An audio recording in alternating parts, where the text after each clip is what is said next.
Good morning, everybody. How's everybody doing? Let us know where you're tuning in from because it might not actually be morning where you are, I guess. Happy Friday or Saturday if you're on the other side of the world. Kind of just going to ramble for a second and do a mic check, make sure that we're not too loud, too quiet, all that kind of stuff. Grace, if you'll let me know. Anyway, this is the first live stream of 2026. So Yeah, we skipped a couple months. welcome to 2026. Our last live stream was Black Friday. We took a month off for Christmas and took a month off for New Year's, and then last month we just had family in town, so taking some family time. So overall, been pretty good last couple months and stuff like that. Got through the holidays just fine. The whole team got through the holidays just fine. We got a bunch of orders out the door. I hope everybody had a nice holiday season and are rolling into spring and ready to start RV, solar, electrical upgrades and stuff. So I'd like to know where you're from. I'd also like to know where, like what kind of projects you've got going on. So if you got RVs, motorhomes, or if you're just tuning in for the fun of it, that's fine too. We're happy to have you. What do we got going on in the chat here? Let me see if I can scroll over there. Well, first and foremost, we got two new members to the YouTube channel, Brian and Maddie. Thanks for joining up, as well as, I'm going to butcher this name, Teutonic, and it's not showing the second half of your screen name, but I think it's Teutonic Norseman. I'm just going off of memory here. I don't know. I can't see it. with the super chat, we appreciate that. I see your comments on all of our videos, so I've kind of got that committed partially to memory. I've got it committed to full memory, but my full memory is, kind of lacking a little bit sometimes. Anyway, what's going on in the chat over here? Let's see. We got good morning from Oklahoma. We got good morning from Long Island, New York, Newport, Oregon, Chicago, Virginia, from the Mitten, Breckenridge, just down the road here. Let's see. What else we got? We got the rest of the EXPLORIST.life, or most of the EXPLORIST.life team in the chat today or tuning in. I already see Anna. She is tuning in, or she has pitched in there in the chat. Anna is our customer support tech who, if you've emailed into our customer support channel, which is shop.explorist.life/support, you've likely talked to Anna or myself or Steph, but Anna kind of heads that all up. Grace is also tuning in. I'm sure Marcy is in here as well. Grace is kind of going to be coordinating all the questions and sending them over to Steph, and she's also kind of doing our mic checks and sound and audio, video, everything that you guys know that Grace does all the time anyway, there in the background. Who else is here? Morgan and Ira are off today. They work a Monday through Thursday, and they had weekend adventures going on. So our installation team isn't here unless Logan is tuning in, which I don't think he probably is. Julie and Pete tuning in from the warehouse team. They are getting orders out the door. They're probably getting orders out the door and just sort of listening to this in the background, I would imagine. Typically, yeah. Usually. And so if you place any orders, so we're trying to start a new thing. Any orders placed before about noon Mountain Time are getting fulfilled the same day. So we're trying to get those out the door. I wasn't sure that was going to be possible, and Julie said, yeah, that sounds great. So we're going to give it a shot. So if you need to place an order before the weekend, if you want to get it on the road place today, it right now. Yeah, place it now. And that largely depends on when the UPS truck shows up. So usually they show up at about 1 or 2. Sometimes they show up earlier. We got snow today, so they might show up later. Who knows? But that's kind of the rough ballpark. Yeah. Usually on Fridays they show up a little bit early because they're trying to leave early. Yep. So there you go. Okay. What is up? Things we need to announce. Let's see. Here. Yeah, we've got some housekeeping items. Grace sent us over a list. But Grace said our audio sounds good, so that's good. Wonderful. Okay. What got you wanna announce some of the stuff? Sure, yeah. So first thing is we are going to be hosting our first open house on March 27th in Redmond, Oregon at our installation shop. So our installation team is going to be there answering questions, showing you around the shop. And they're also going to be doing discounted system checks. So our system checks are typically $299, and for those open houses, they're going to be offering those for $39.99. Now, those are limited spots. We've got, I believe, 4 spots per open house, and we'll be doing the open houses the 4th Friday of every month from now until June. For now is what it says. So if they're successful, then we might continue them. If not, then we won't. Yep. And you can sign up. We do have a link on our website to sign up. I see Greece just dropped that. Oh, it's EXPLORIST.life/events. We've got it up on our events page. So. Easy peasy. Yep. So those will be really fun. It will be our installation team, Morgan, Ira, and Logan there. Unfortunately, Nate and I will not be flying out for those. At least we haven't decided to yet. Yeah. Who knows? We might surprise somebody. One of those events corresponds with Overland Expo. Overland Expo up there in Bend or Redmond. Bend and Redmond are they're like 10 minutes apart. So yeah. When I say one, it's realistically both of them. And Grace also wanted me to mention that if you book an installation after the system check, your system check of $39.99 gets credited towards your install. So if you're on the fence about wanting an install from us, go over to our open house and get your system checked and meet the team. Yep. And I see that in the chat, Maddie asked if she can bring the RV to the open house. If you're getting a system check, absolutely. If you're not getting a system check, I mean, ultimately you can. It's kind of in an industrial area, and there's going to be like plenty of street parking and stuff like that. Feel free to bring whatever you've got. But in-person system checks will be limited to those who are sort of on the schedule. Just that way we can make sure to get to everybody. So go sign up if you're going to come. So we just now announced this. I don't think we've announced this. We've just now announced this. This is our first announcement of this. Yeah. So if you're gonna go, go get signed up right now, and there's a very good chance you're gonna get a spot. So between the 75 people that are on here and however many are in the actual Redmond, Oregon area. So, anything else? Yeah. Yep, we've got talking points from Grace. Yeah, that's true. Oh my gosh, there's so many of them. No, there's only 3. No, that's true. Okay, they're just kind of long. Okay, so one of the last things that we've been doing for a long time that we always just want to bring to the forefront of everybody's attention is our complimentary quoting services, and that's based on, like, if you have a motorhome and you want to be able to power your air conditioner or your this or your that, through like a full system kind of thing. You can just reach out to us and we'll send you a couple questions asking you, like, what do you want to power, like air conditioner, coffee maker, any of that kind of stuff. And then you'll also give us a budget range. You'll give us a sort of a rough timeline you plan to do the project. And then we'll build you a system, and it's totally free. It's complimentary in hope that we're going to, be able to earn your business and be able to be a part of your project. And it's pretty straightforward to do the survey. It's not like our old power audits where you have to do a bunch of math. We've kind of phased away from that because we've just gotten a ton more experience, and we kind of know how many amp hours somebody needs based on, our 8-question survey or whatever. And so ultimately it'll take you like less than 5 minutes to do the survey. If you've taken the survey and you're in the chat, just let us know about how long it took you. Might make a liar out of me. But yeah, that's over. Somebody's going to be like, it took me 3 hours to fill this out. Yeah. Yeah. If it took you 3 hours to fill out that survey, I would like to reintroduce our installation services. Because it shouldn't take you 3 hours to fill out that survey. It's pretty straightforward. But that can be found over at shop.explorist.life/support. And then it can fill you out, or Grace dropped the direct link to the specific get a quote form.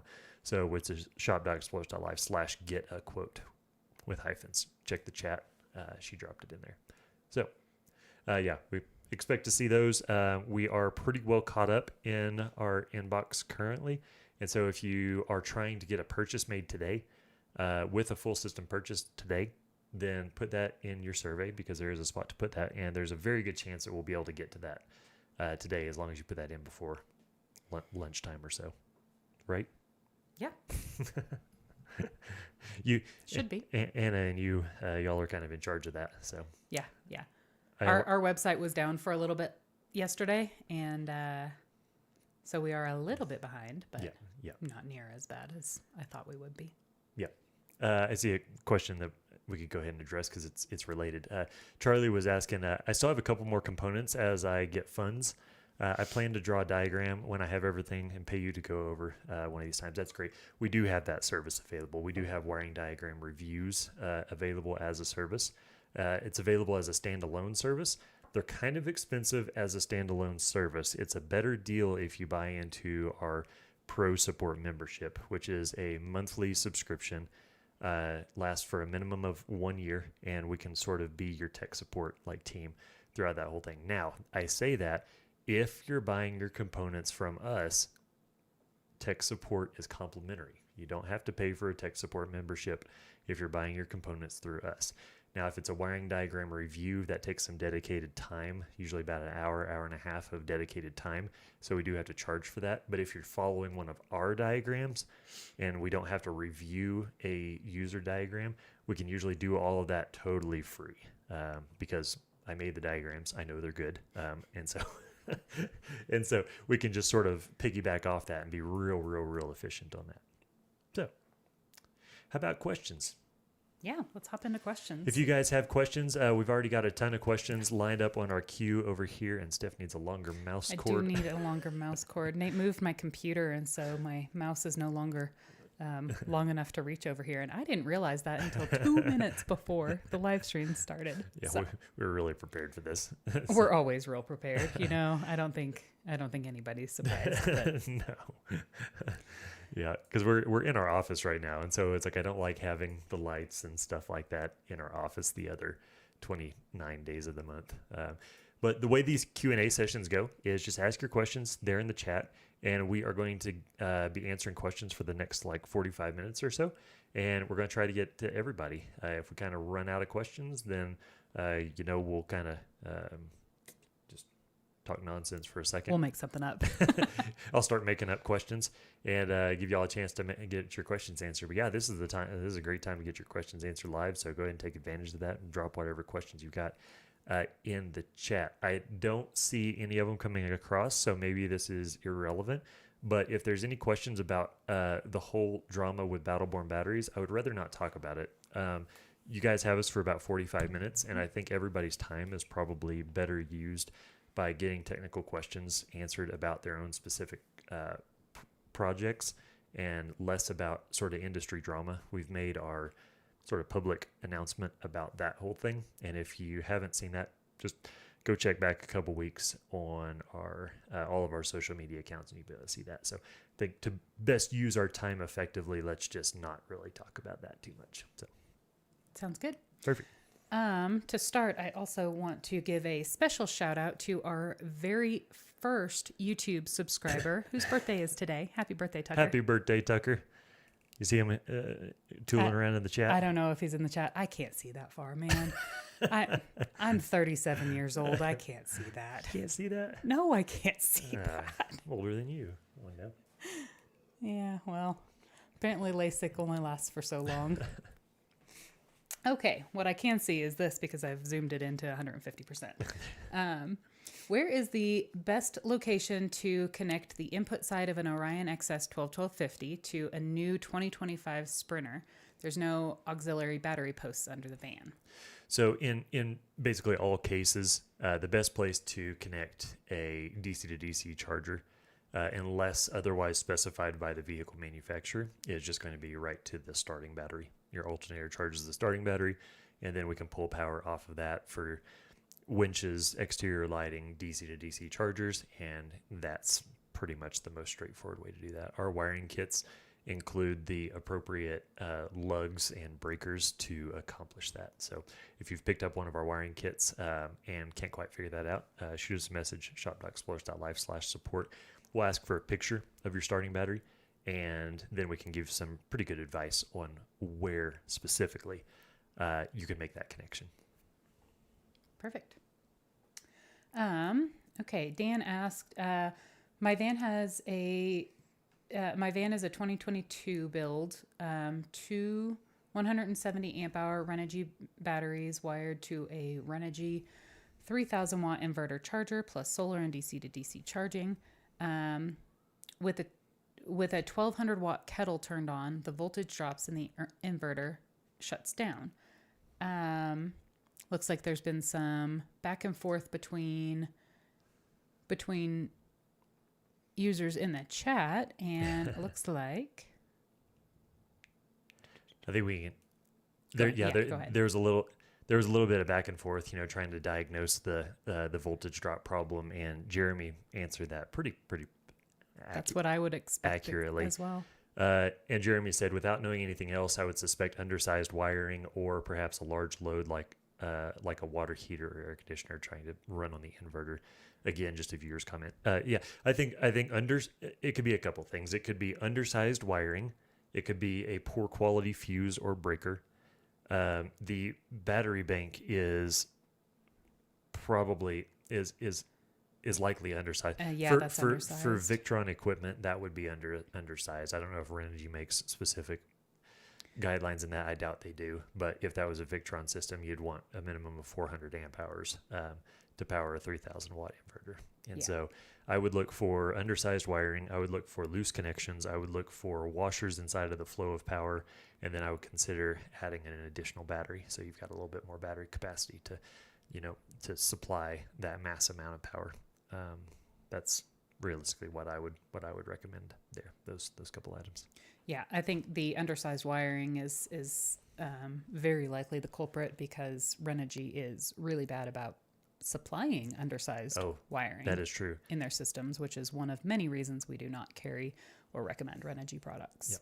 I would consider, if you're tired of sort of having problems with your system, since you purchased Renogy components, we can still help with that. We can still provide a personalized eye on your system and give you a system safety check, system efficiency check, all that kind of stuff. And that would be included in the gold tier of our pro support membership.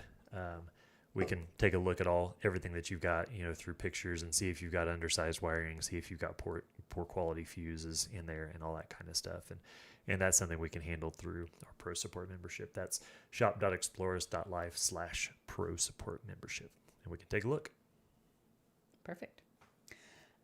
Maddie says, hi, Nate and Steph. I'm excited for my first live chat. I recently purchased my first Victron components, and I'm super happy with the product and service. Thank you so much. That was a very sweet comment.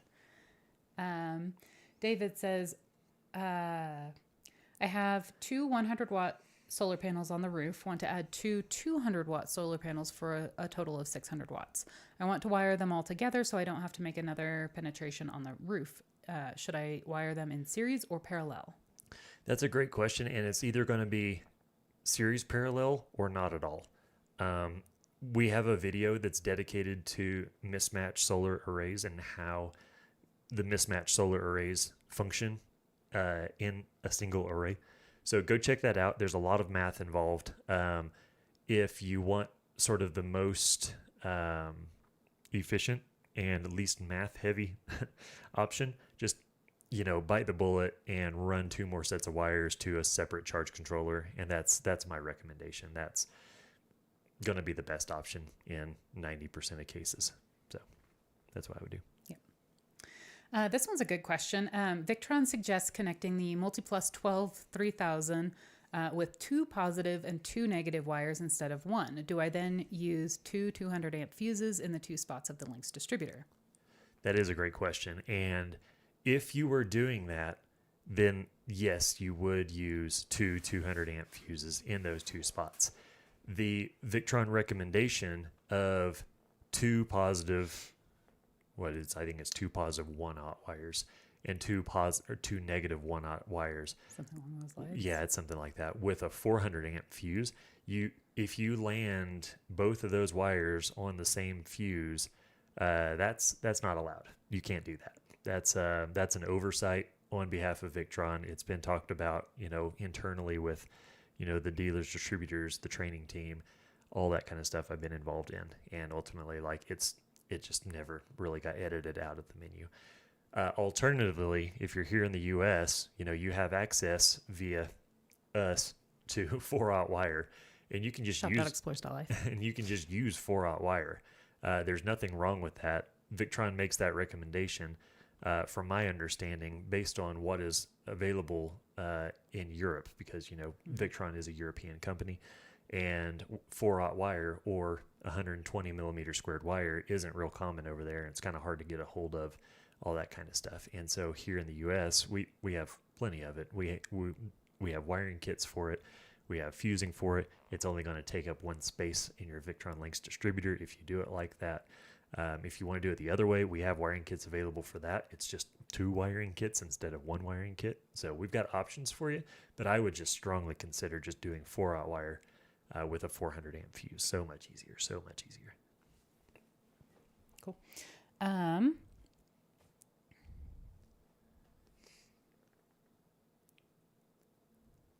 I think this one's just a comment, not a question, but Planet Hiker says, I'm working on an extended transit, about ready to purchase my electrical system from you guys. Very good. Yep, wonderful. Appreciate that. Yeah, the get a quote thing is going to be perfect for that. You can fill that out, while you're listening to us here, and we could probably have a quote back to you by the end of the day. Perfect. Let's see. You mentioned you do not remove factory batteries anymore. When I do my install with my inverter, wouldn't my 12-volt fridge still run on the factory battery? That's a great question. And yes, that is how we now recommend doing systems. The factory system, it can remain totally as is, and we're just going to make one surgical cut on the input wire coming from the shore power inlet to the breaker box. And then your RV is not going to know if it's getting power from shore or if it's getting power from the upgraded battery bank and inverter system.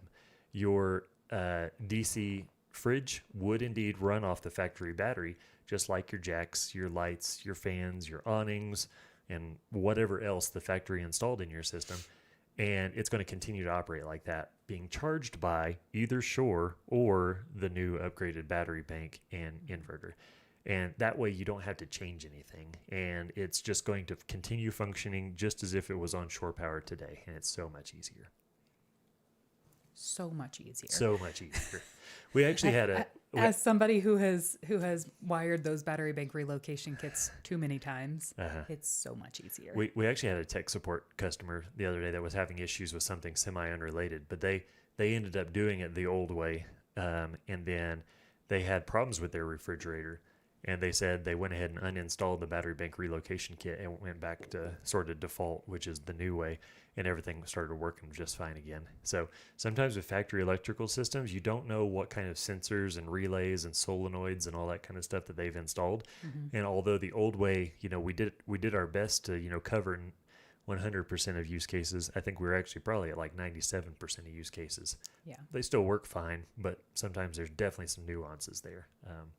In our in-house installation shop, we don't really even do that, just because we make people sign a waiver if they want us to do that, saying like, if we do it, things don't work and we have to revert, we're charging you for all that labor. Yep. And then people are like, oh yeah, okay, well maybe we'll just listen to you, do it the way you recommend. Yeah. So. Okay, Brian asked, I purchased the 24-volt wiring diagram. How would I add a DC to DC charger to the van when the engine is 12 volt?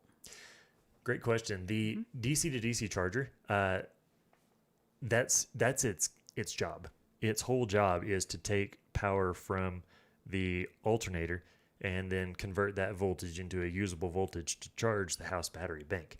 Now, if you have a 24-volt house battery bank and you've got a 12-volt alternator, like you said you've got, you're just going to use a DC to DC charger that's capable of that, which is this guy back here.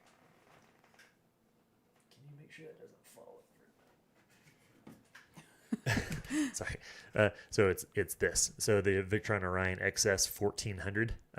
It's pretty small. It's a 50 amp charger, so you're gonna be able to charge your charge to your 24-volt battery bank from your 12-volt alternator. It's going to charge at about 700 watts in your case, where you've got a 12-volt system in the mix. So, yeah, we've got wiring kits for this. We've got the component for this, obviously. And, yeah, we can get you what you need there. Okay, Pierre asked, can AC and DC share the same grounding point on a trailer chassis? I'm building a cargo camper with 30 amp shore and 600 watt solar, but no inverter and no alternator charging. That largely depends on your overall system. Usually the AC power shouldn't have a ground in an RV, especially with an inverter, because that would create two grounding points, one inside the RV and one inside the shore power pedestal, or at the breaker box that the shore power pedestal is connected to. And so that shouldn't be a thing from the factory usually. And that definitely shouldn't be something that should be added. We can take a look at that as part of your installation tech support side of things after you made your main system purchase, and take a look at what is already there and see if something's been set up previously that probably shouldn't have been, and make sure everything's good to go. Right off the bat. So that's kind of a good segue into sort of how our customer support sort of works from a pre-sales tech support versus a post-sales installation support. So if you're purchasing your equipment from shop.explorist.life, before the purchase happens, we're going to help you get the parts, the components, and everything you need to do the installation. We've got just a shade over 40,000 installations under our belt at this point by proxy of all of our customers, all of which we handle customer support for. And once the purchase is made, then you're going to shift over into installation support. And then that's where we can take a look at where you're going to be installing stuff and what kind of grounds may already be available, and answer any questions about the installation process. So that's where we would want to handle your particular question in that regard. So. Perfect. Mark asked for 2 lithium batteries after charging to 100% state of charge. What's the best way to put a load on the LifePo battery to determine amp hour capacity? To determine the capacity of your batteries, realistically, you could just, power something, and then that data is going to be within your Victron Connect app through the Victron shunt. And, you can see like a last discharge. I would actually turn off all of your chargers in that case. So turn off your solar charging, turn off your DC to DC charging. Don't be connected to shore power. And then, make sure you're at 100%, and then fire up whatever load you want. Faster the better, I guess. The bigger the load, if you feel the need to do this, I guess. But and then you can monitor the shunt through the Victron Connect app, and that's going to tell you what the last discharge was in amp hours. Now, I will say it's probably not as accurate as some kind of industrial scientific battery discharge monitor or something like that, but it's going to get you pretty close. If you wanted to buy some kind of industrial scientific, discharge thing, that's probably fine too. But I think for most people, just the close enough shunt reading is going to be fine.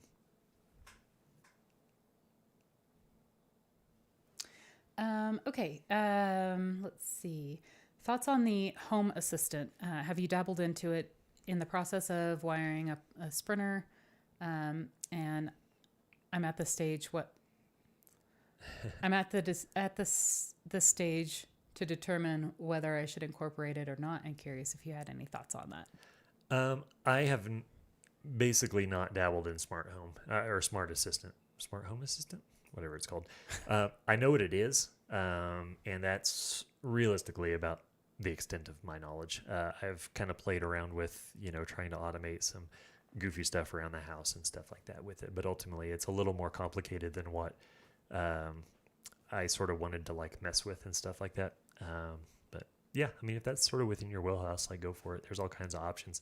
Your inverter doesn't really know, nor does it really care what is installed sort of after the inverter. And so once you sort of get the main system up and running, there's all kinds of fun stuff you can, do and try and automate and Amazon Alexa and all that kind of stuff. Lutron Casita, that's another great direction to go that I think integrates with Home Assistant. I'm very inexperienced with it though. So, but yeah, all kinds of cool stuff that you could do with automation. If you wanted to have more of like a smart home kind of thing that's less residential and more like mobile based, you could use the Red Arc Rogue TVMS, and it comes with an app where you can turn on your your lights, your fans, your water pumps. You can control those. Hey, turn on zone 1 whenever I turn on zone 2.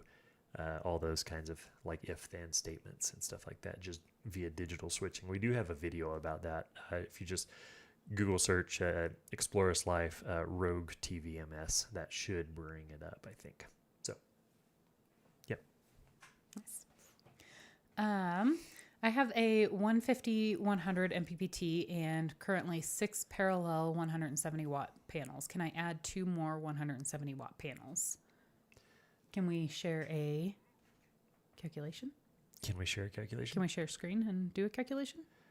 How would you like to go about this? Would you like to do a charge controller calculator and then go from there? Yep. Perfect. Yep, we can do that. Oh, my mouse is right here. Your mouse reaches. I forgot I don't have to go over there. Okay, screen share. I do have to move over there though. Wait, no, I can bring my keyboard over here.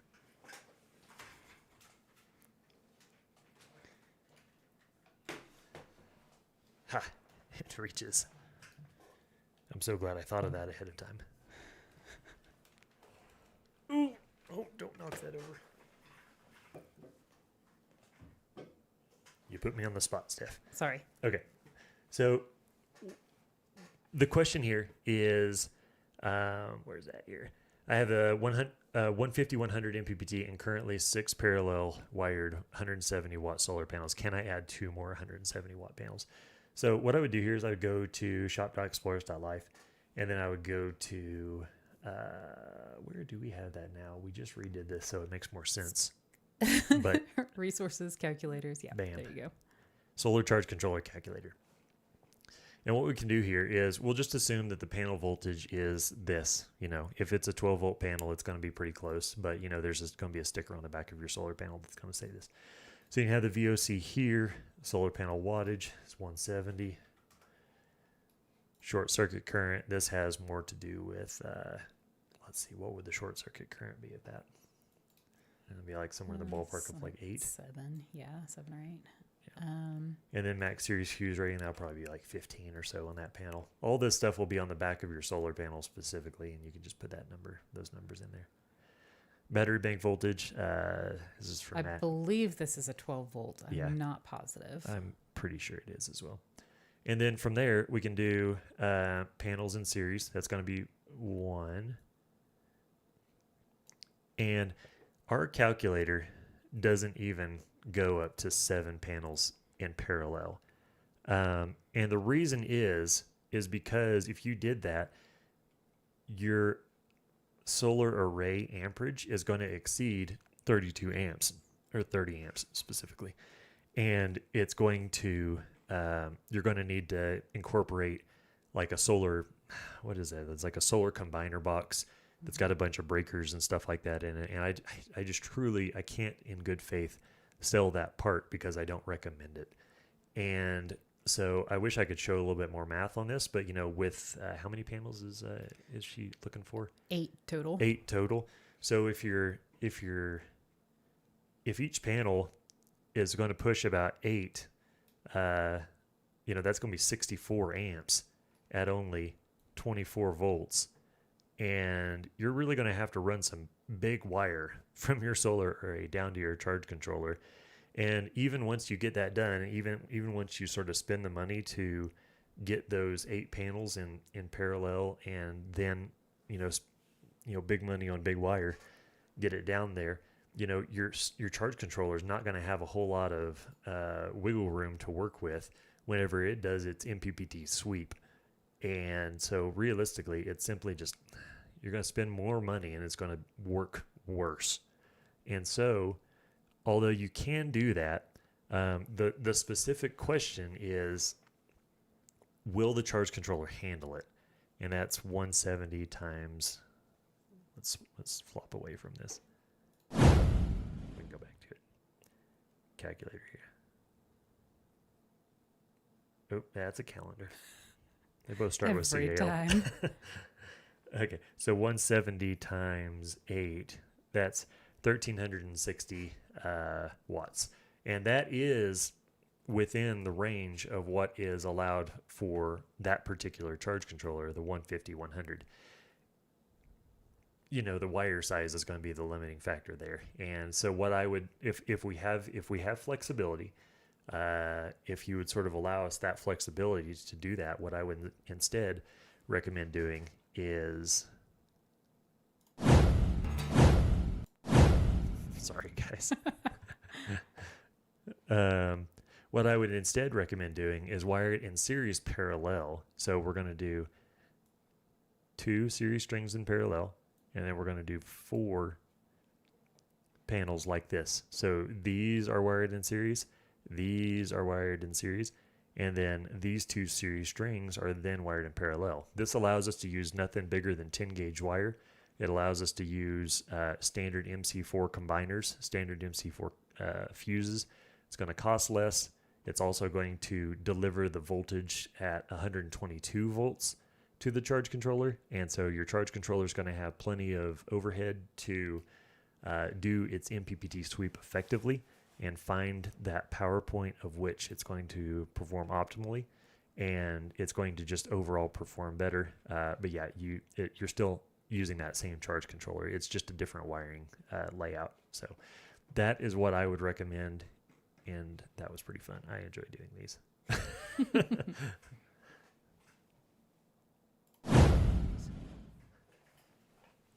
Cool.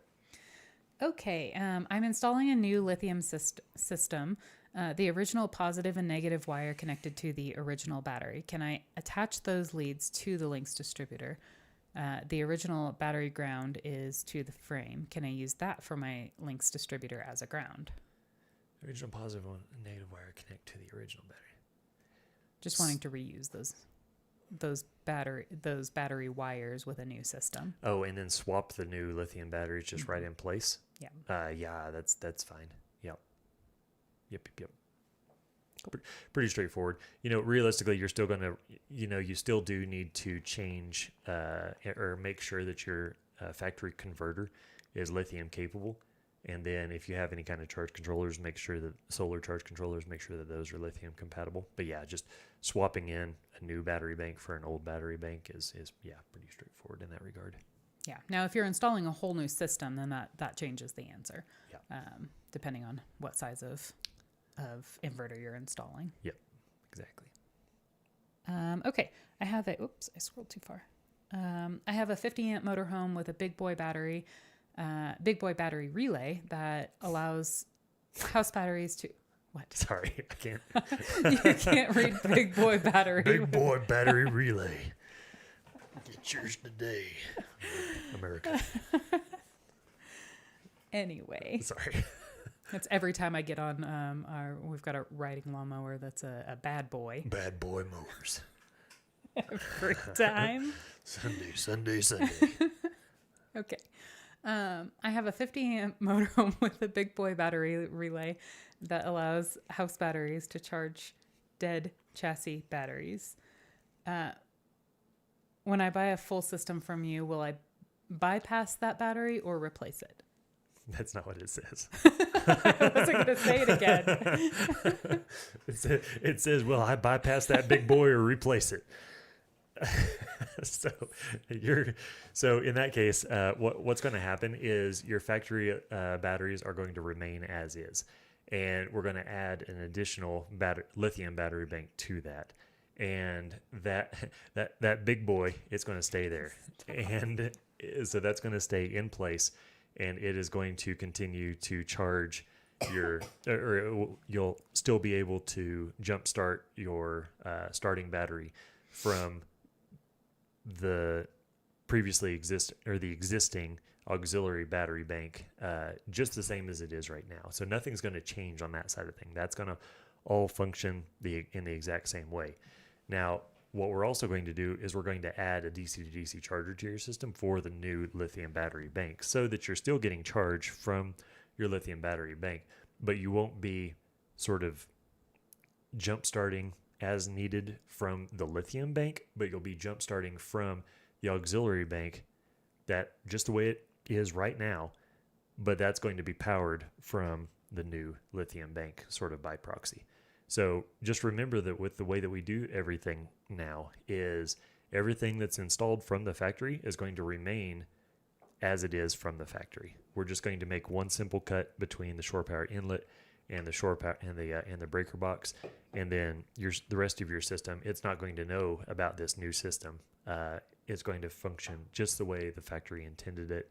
So minimal chance for any kind of warranty issues or incompatibilities or anything like that. So it's super easy. Cool.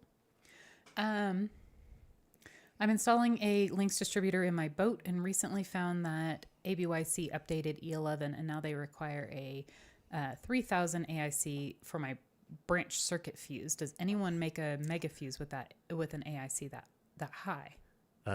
Not to my knowledge. No, no, not in a mega fuse. So you're going to have to be up, let's see, for the branch circuit fuse, right? Yeah, you're going to be in that range. Well, an AIC, a mega fuse it's right at 3000 AIC, I think. I don't know off the top of my head. I'd have to relook at the specifics, but I think a mega fuse is 3000 AIC, but I would have to look again at the specs. But if that wasn't the case, then you could bump up to an MRBF fuse. That's a little higher, or then Class T fuse is way higher than that. And we stock 400 amp Class T fuses and Class T fuse holders if that's the case. Mm-hmm. Yeah. Okay, Square Drop Adventures asked, is there any way to defeat? It's an interesting way to say that. Any way to defeat a smart alternator? A Tacoma 2019 alternator will not charge my fridge lithium battery until the starting battery drops below a certain voltage. I'm using a Victron DC to DC 18 amp controller. Okay, interesting. I really don't have many problems with smart alternators. If you're using the parameters that we've got in our charging or in our programming guide. Anna or Grace, can y'all drop a link to that programming guide in the chat? Because realistically, I think that historically has solved, pretty much all problems regarding smart alternators, just with the way that it sort of inherently works. When you go through that, just be sure to reset everything to default, because some of the default settings make, sort of matter there. So yeah, give that a shot. See if that works, because it should. Okay, Bradley asked, the battery bank relocation kit has a 20-foot cable. Is that the max distance that it should be? Yes. Yeah. We ran the voltage drop calculations, and that was the max length of what, we were comfortable with supplying. If your batteries are further away than that, I would just not do the battery bank relocation and instead rely on that converter, sort of like the new way of us doing the electrical systems. And that's going to power that factory battery system just the same as it is from shore power currently. So if that's a need, then that's the direction I would go. Yep. Nope, that's the same one I just read. Can I realistically expect to run a Cruise and Comfort undermount air conditioner on two Epoch 24 volt 230 amp hour batteries? I know this depends on where I travel, time of year, and other electrical demands. I would say yes. Yeah. I see zero red flags with that, given, you're sort of insulated well and all that kind of stuff. Those Cruise and Comfort air conditioners, I know they're pretty efficient, as efficient as any other DC air conditioner on the market. And are those DC? I thought they were AC. Cruise and Comforts are DC. Oh, okay. Yeah. Cruise and Comforts are, they might make an AC one that I don't really know about, but Yeah. I think their primary offering is a DC air conditioner. Nice. Yeah, and I mean, realistically, two 24-volt, 230 amp hour batteries, that's 920 amp hours at 12 volts. Yeah. So that's a significantly large battery bank. Yep. For comparison, ours in our Transit is 540. 40. Sorry, math just stopped working in my brain. 540 amp hours at 12 volts, and we have an air conditioner. And granted, we are in Colorado most of the time, so we don't run it a ton. But a couple of years ago, when we were down in Denver and it was 100 plus degrees, we ran it quite a bit. Yeah, and even overnight, once that sun goes down, I mean, you're not solar charging anymore, but once the sun goes down, it's obviously much cooler because the sun's not baking on the outside of the van. But something else I don't think people quite realize, if you get into a spot where, if for whatever reason you've chosen to vacation in South Texas in summer, and it's too hot in your van and your air conditioner in the back, your cruising comfort air conditioner just simply can't keep up, turn your engine on.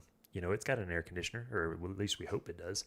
And turn that air conditioner on and from the van and get that thing cooled off, and get it down to 70 degrees or whatever. And then that the air conditioner in the back is not going to have to work quite as hard. Most of the air conditioners that are powered from the engine, your air conditioner up there in the dash, those are usually going to put remove more BTUs of heat from the inside of the van than the cruising comfort air conditioner will. So they're just more powerful, just sort of by nature, the fact that they're connected directly to the engine. So that's another tool you've got in your belt. Yeah, and then you're also charging your battery bank with the alternator on. Yep. If you've got alternator charging. So yep. Kind of a win-win. On that note, our van is still for sale. We kind of took it off the market over the winter, and we're probably going to be starting pushing it again here pretty soon. But over the winter, we really didn't want to be letting people test drive it. We live in the mountains, and it's, I'm not real comfortable letting people drive through these steep, icy roads in a $150,000 van. And then I'd have to clean it after every time somebody. That was Nate's my main issue. My issue was the liability of it. Yeah. But we will be putting that back up for sale here pretty soon. So if you're in the market for a van, we will have that available. Yeah, the information is currently on the website. Nice. So yeah, we just haven't been advertising it or pushing it, so we'll start pushing that again. Cool. Okay, now where were we? Tanya asked, what's a good amount of battery bank power that you recommend for a van build with a 3,000 watt inverter? I'll be running a refrigerator, microwave, air vent band. I don't know what that is. And a 12 volt air conditioner. What is an air vent band? Air vent band. An air fan? An air. Air vent fan? Maybe that was supposed to say vent fan. Vent fan. Let's go with vent fan. Fanned. I didn't need a D on the end of it. No. Okay. Okay. So refrigerator, microwave, fan, air conditioner, 3,000 watt inverter. I'll take this one since I typically do pre-sales anyway. For this one, for a 3,000 watt inverter, you're going to need a minimum of 400 amp hour battery bank capacity. That being said, I typically quote these out with 2 of the 314 amp hour SOK batteries, simply because that 628 amp hours is actually cheaper than a single 460 amp hour Epoch battery or any other combination to get you to 400 amp hours. I could cap you at 400 amp hours, but you'd be spending more than if you were getting the 628. So yeah, and 628 should be more than sufficient. Again, it's dependent on where you're running that air conditioner, where you're camping more often than not, and then how often you're charging, how much solar you've got, how much alternator charging you've got. So there's a lot of different factors that go in there, but base answer, 628 amp hours. Two of these guys. Yeah. So that is the SOK 314? 314. It's I 314. wonder why they chose 314. I'm sure it's just the footprint that they wanted It's got to be. and as dense as they could get it. Yeah, 304. We need to start our Because own. in comparison, so this is the 314. That's the 460. It's not a ton bigger, Yeah, really, yeah. but it's however many 100 and something amp hours. The Epoch more 460 is definitely more compact, but if you have the room, dense. yeah, more dense. But if you have the room, 2 of the SOK 314s is just a better bang for your buck if you've got the extra, let's call that additional 1.5 feet or so. Cool. Okay, what is the benefit of the, I believe this is supposed to say Victron Multiplus 2 shore power, 30 versus 50 amp? Victron 2 shore power of 30 versus 50 amp. The goal is to run an induction cooktop water heater, but not at the same time. Kevin, could you let us know, are you talking about for a van, and are you referring to the Multiplus 2? That would be helpful to know to answer that question. I think he's probably, I'm interpreting that as benefit of the Victron 2 2X120 versus the standard Multiplus. Oh, okay. Basically, I see. he's like, I see. 50 amp versus 30 amp shore power. Is 50 amp or 30 amp shore power more appropriate for your needs? I'll assume this is a van question, because if you have an RV, you're not really making that decision. The RV manufacturer's already made that decision for you. But for a van, in 99% of cases, 99% of cases or better, 30 amp shore power is going to be the most appropriate one there, because like a 50 amp shore power, that's going to be more for like if you're powering like multiple air conditioners.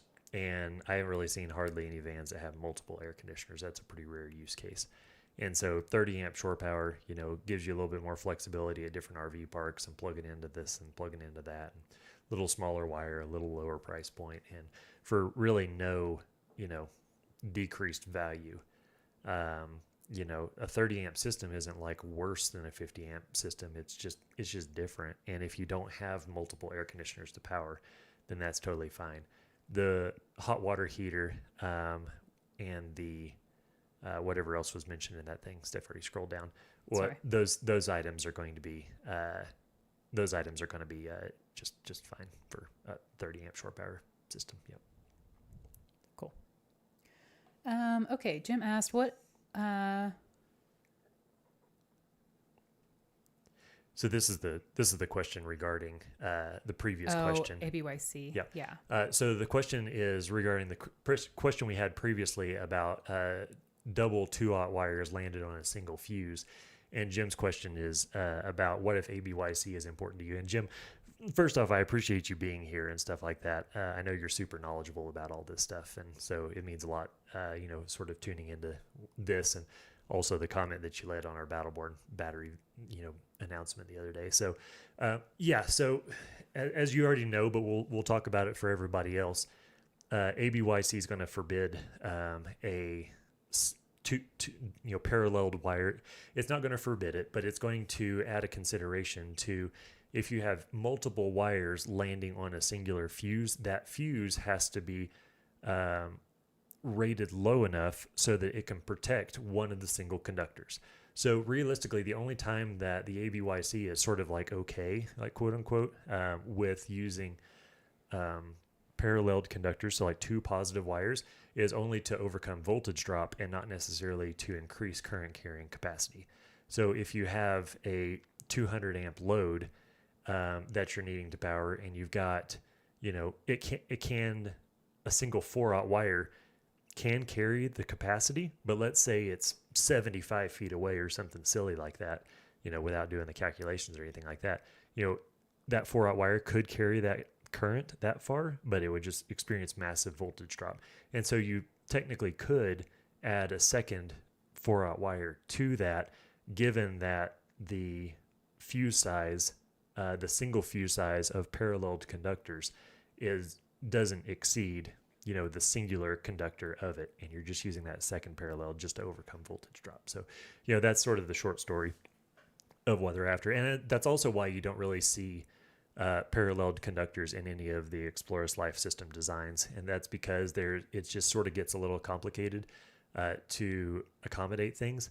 And the way that we sort of overcome that within EXPLORIST.life system designs is we just give all of you guys just sort of a max length of how far away certain things can be. We supply, 5 feet of 4/0 wire for, whatever component it is. And then you're like, well, what if I need to install it further away? It's like, well, what if you try a little bit harder to get it closer to where you're doing? That way that wire length is shorter. That way it just works for your purposes. And so far that's worked in 99% of use cases. That's the way we do it within our installation shop. And it just makes things so much easier for all of you kind of, learning something new. Well, Jim, thanks for that question. That was a good in-depth technical question. So I like that. So maybe y'all learned something from that. Okay.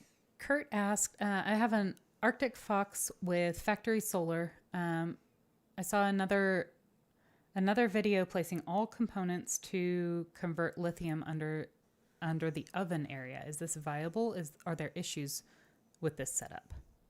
Just reading that makes me nervous, but I suppose if it's a compartment where it's been properly shielded from any kind of heat or propane or anything like that, and it's not actually like a connected component, it's just the compartment is just generally below the oven area, I don't see really any problem with that. I would say most of those exterior cubbies in an RV are, kind of by proxy below the oven.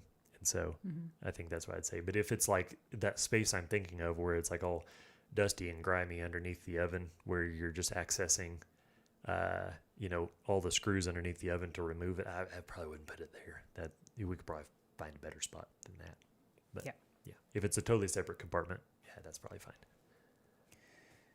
Okay, I'm confused by equipment chassis ground connection points, like on a Multiplus or MPPT 130. If my Link's negative bus bar is connected to the chassis ground, can I run all black wires to the same place? Equipment chassis ground connection points like a Multiplus. If my Link's negative bus is connected to the chassis ground, as it should be, that's correct. Mm-hmm. Can I run all black wires to this? No, you can't do that. All equipment grounds, they must go directly to, they must have a clear path back to the negative bus bar, and sort of doing to the chassis ground and then up and at. It's just sort of like not great system design, wire management, perspective. Whenever I'm looking at tech support inquiries and stuff like that, it's so much easier and nicer if I can just say like, all right, you got two black wires going from your Multiplus to your negative bus bar. Okay, everything's in place. You've got 2 wires going from your MPPT to the negative bus bar of the Links distributor. Now, if you have an MPPT where you've got a 2 gauge equipment ground wire and that's going over to the Multiplus, that is in all of our diagrams, and it's fine to just go all the way over to the Links distributor, and that's kind of my preferred method, but you just start running out of spots in your Links distributor typically. And so that's one of those like extra considerations that we made back in 2019 or something like that I talked to the team at Victron about, and they said, yeah, that's fine. Talked to some of one of my ABYC, not really consultants, but contacts, and he said that would be allowed as well. And so that's sort of why you see that in our diagram. So straying from that, I would sort of, maybe not do that. Nice. Okay, we are right at 10 o'clock. And we've got several more questions. So as of right now, 10 o'clock a.m., we're going to cut off. Last call. We're going to cut. We're not going to do a last call. We're just going to cut off questions. So the questions that I have remaining, with McCann Adventures being the last one, is where we're going to cut off for today. So we'll answer the ones that we've got currently on here, which we've got several more. So we're going to go over quite a bit, but we haven't done a live stream in 3 months. So I think we owe you guys. I think so too. And also if we don't get around to your questions, or even if we did get to your questions and you have more questions, like, guys know how to get a hold of us. shop.explorist.life/support, fill out the form. And, it's me and Steph and Anna were on the other end, so we'll be able to get all these questions answered if you've got any more. If you want a full system quote or anything like that, same spot's going to get you exactly what you need. So let's cruise through these. I'll try and keep them shortish. All right. Have you ever set up a multi-plus AC out 2 as a dump load for excess solar generation, for instance, to power an AC water heater? I personally have not set that up. I'm quite sure it is possible, but that's not something that's typical in a van or RV system. I do see where it could have some value, but that's not something that I've ever personally messed with. A very common thing to do in off-grid houses and stuff like that. I know Mark Stevens up in Nebraska, he's got that set up on his house. But I think he's using some other componentry to do that maybe. But yeah, that's totally an option, but it's not something that I have specific hands-on experience with. Are you starting to use bifacial solar panels? We have bifacial solar panels in our store. Yep, all the big solar panels, 320 amp hours. Solar panels aren't amp hours. 320 watts and larger. I think most of those are bifacial. It's important to understand that we have residential systems available and residential sized solar panels available. So our big, we got some 580 watt solar panels that are bifacial, and it's a great panel. We spec those out in a couple different grid tied house systems that we've spec'd out over the last, since we sort of took on Solarc into our family of components that we offer. So yeah, now we definitely have bifacial panels available. Cool. Are you finding more and more people needing a second alternator and a sprinter? No, I am not finding more people needing it. I'm finding more people are opting for it because it's not super expensive of an add-on when you're ordering a new sprinter or transit. From the factory? From the factory. But I wouldn't say most people need it. Yeah. I think most people want it. Yeah, I agree, because realistically, you can get a ton of power off of the factory alternator, or if you've got a factory alternator plus a factory second alternator. If we're talking about like a second alternate, like a Nations alternator with a Balmar or a Wakespeed alternator, we're definitely not finding more people needing that. We're finding more people wanting that. Mm-hmm. And then once they sort of see the cost and the effort involved to install that over, a single or a dual DC to DC charger system, they're like, maybe not. Yeah. So if you have it, it's fine. We can work around that as part of your system. But if you're sort of looking for our advice on it, I just don't see it as being that beneficial for the most part in 99% of cases. Are there any challenges with multiple chassis grounds in 12-volt systems? In the way we design systems, we keep it to a single chassis ground connection. That way you're not having to chase down any kind of problems. I don't know let us know in the chat, if you guys have ever done work on an old truck or an old tractor or anything like that, that's every single negative has its own ground going to the chassis and not a singular wire from the battery bank back. And chasing down chassis ground gremlins and problems, and it's just such a pain in the butt. And so we avoid that. And we avoid that because I hate dealing with it. So I'm just passing my own preferences on along to you guys in that regard. It's just somebody said you're going to wear out your headphone cord. I've been watching you play with it. Just quit fiddling. I was really going for it. Okay. I have to be doing two things at all times, but one of them can't take any brain power. Using the new system method, if solar is connected to the new system, can I install an AB switch on the solar input to charge/maintain the house battery while in storage and the inverter is turned off? I would just turn everything off. Your battery's going to hold a charge over the winter or however long it's in storage. And so, yeah, there's all kinds of things you can do, but I would just recommend, like, whenever you go to put it in storage, just if you don't have solar available, if it's a covered garage or something like that, just make sure your batteries are charged all the way to full, pull the RV in there and then turn all your switches off, turn all your components off, turn all your lights off and all that kind of stuff. And that's fine. Yeah, that's what I recommend. What are you laughing I'm at? just laughing at the chat. There's suggestions for your fidgeting. Great. So, knitting. You're going to take up knitting now. Yeah.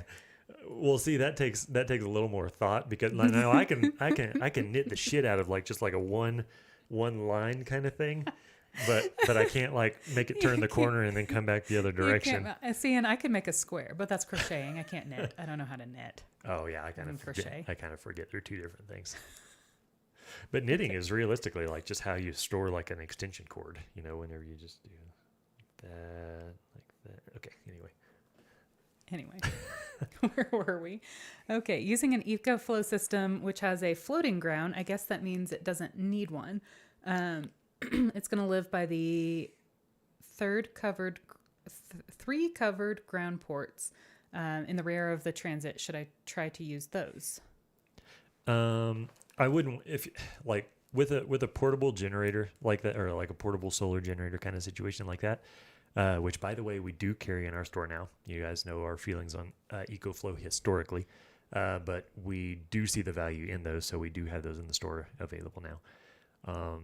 But for the grounding purposes of them, I would just plop that unit in place and then plug whatever you need to in it, and then don't worry about any kind of grounds. And ultimately, like that's how that piece of equipment is designed, and it's sort of one of the limitations of being able to make everything, 100% by the book, versus, the convenience of a portable power system like that. So, it's pretty much just like a generator you'd have on like the back part of, on a hitch rack or something like that, or on a swing arm or something like that. So, same deal. I have a bus with a 24 volt Victron system, 800 amp hour batteries. I have one multi+2 24 volt 3000 watt inverter. Can I purchase one more inverter and get a wiring diagram from the inverters to the breaker panel from you? Yeah, we have those diagrams available. We got those inverters available. Yes, absolutely. Yeah, reach out to us at shop.explorist.life/support. Yep. Any thoughts on the REC BMS battery system?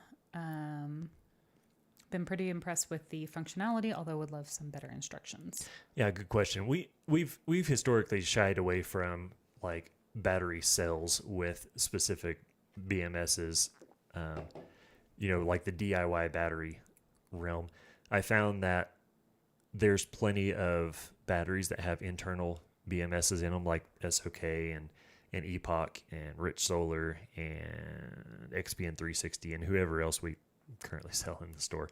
All of those have internal BMSs, which makes like a REC, BMS system, not necessary, or not, it's not compatible. It's, because it's all handled internally. Those you just plop in place and then connect up to your distribution system, and you're off to the races. And then you don't have to sort of micromanage the whatever kind of internal specific BMS or external specific BMS that you're operating. The only batteries that we have that have an external BMS are Victron batteries, and it's really not in the same realm as the REC BMS system that you're talking about, because the Victron batteries, they almost have two BMSs. One of them is internal, and it's relaying all of its information to the external BMS. And that external BMS is compiling all the data from each battery with its own internal sort of sub BMS that's not really user accessible. But that's the extent of what we sort of offer in our store and where our expertise lies. Do AGM batteries need to be vented if under the dinette seat? AGM batteries in general don't need to be vented, but be sure to just look through your manufacturer's documentation. They're going to make a specific recommendation on that. And I actually believe, now it's been almost a decade since I really looked into AGM batteries. It's just kind of not really our realm, but I hate to say it like that. But I believe there's some that need to be vented and some that don't need to be vented, or at least that's how it was back in 2017 or something like that, whenever we sort of started with all of this, back whenever AGM was sort of the thing and lithium was not really affordable, available, any of that kind of stuff. Yeah. So, yeah. Glenn asked for a 30 amp new method installation with a 460 amp hour battery, would you use a Multiplus 2 or a Multiplus OG 12-3000? That's a great question. We don't have either one of those back there. So the only difference between, the Multiplus 2 or the original Multiplus is the original Multiplus is sort of shorter and fatter, and it fits better in a lot of not shore power. That was the wrong word. It fits better in a lot of just storage pass-throughs.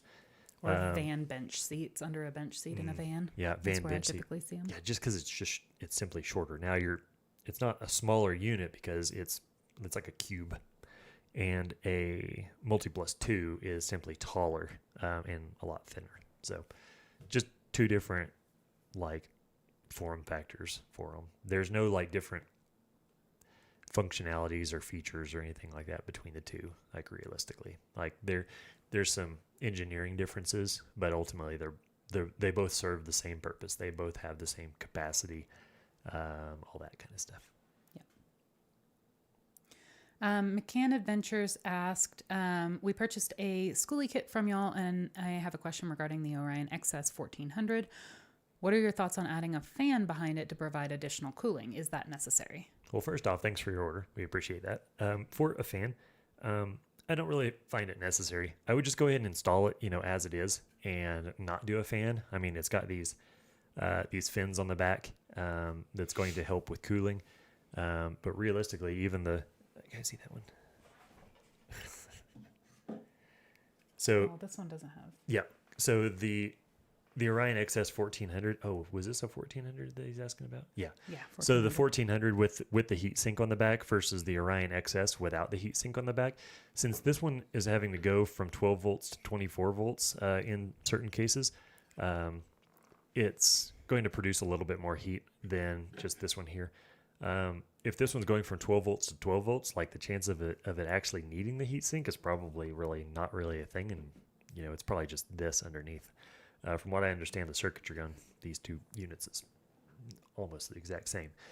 And so for a fan, I don't think that that's really necessary. Now, if you get it installed and you're having issues with it, giving high temperature alarms or derating and not putting out enough power and stuff like that, the chances of you needing to just ventilate the entire enclosure as a whole is probably pretty high, because if this is getting hot, your solar charge controller is probably getting hot. And if this is getting hot, your Multiplus is probably getting hot. So let's just, if that becomes a problem, go ahead and plan during your installation to add fans. And if you want to add fans right off the bat, that's fine. Or if you just want to say, hey, if I need a fan, it's going right there.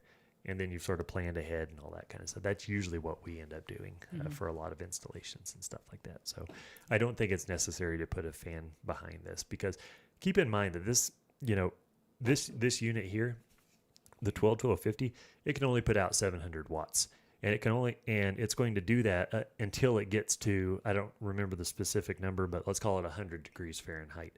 And if it's over 100 degrees Fahrenheit or whatever it is, then it's going to charge a little bit slower. It's not going to give the full 700 watts of output. Now, if we put fans behind this and we put some dry ice behind it and a heat pump behind it and get this thing down to 35 degrees, it's still only going to put out 700 watts of power. It's not like the colder it gets, the more power it puts out. It's only so much power to a specific point. So I don't think cooling just right off the bat is as necessary as Facebook groups make it seem.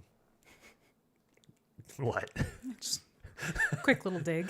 That's the last question. They love their fans. They would put a Lasco box fan with one of these things strapped on the front, and they would eat that up. Okay, that is the last question. What else do you have? I think that's pretty much it. If you didn't get your questions answered, we're going to cut it off. We're 15 minutes after, and we got to sort of get back to work. And hopefully we've got a couple full system quotes to get out the door as we speak, and we're going to do our best to get those out the door today before we call it quits for the weekend. If you have any other questions, shop.explorist.life/support. Just fill out the little form, and we'll get back to those as quickly as we can. We're probably going to I'll be prioritizing tech support questions from post-sales customers throughout the rest of the day. And then Steph and Anna are going to get some of those pre-sales quotes out the door, so you guys can get those on the door or get those on the way potentially today. Because like I said at the start of the stream, we're trying to get all orders out the door by that are placed before noon. We'll be trying to get those out the door today.